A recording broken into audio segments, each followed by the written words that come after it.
నకిలీ మద్యం కేసులో ముగిసిన ఏవన్ జనార్దన్ రావు విచారణ. వైద్య పరీక్షల కోసం మంగళగిరి నుంచి విజయవాడ తరలింపు. ఏపీలోని వైన్స్ లో అమ్ముడవుతోంది మద్యం కాదు విషం. ప్రజలు అప్రమత్తంగా ఉండాలి అన్న మాజీ ఎమ్మెల్యే రాచమల్లు.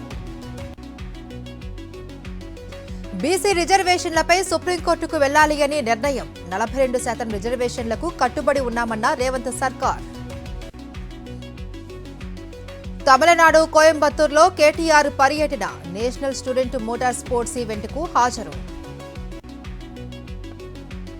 తెలంగాణ సచివాలయం వద్ద వీధి కుక్కల హల్చల్. సందర్శకుల వెంటపడి గాయపరుస్తున్న వైనం. ప్రవక్త మహ్మద్ పై అనుచిత వ్యాఖ్యలు. గోషామహల్ ఎమ్మెల్యే రాజాసింగ్ పై మేడిపల్లి పిఎస్ లో ఫిర్యాదులు.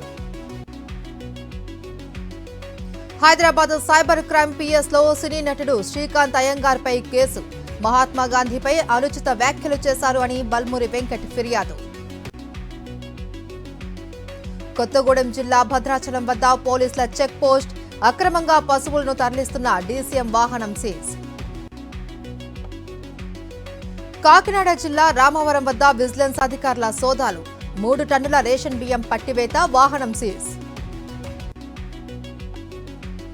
ప్రకాశం జిల్లా గిద్దలూరులో ప్రమాదం. వర్షం కారణంగా కూలిన ఇంటి పైకప్పు, తప్పిన ప్రాణ నష్టం.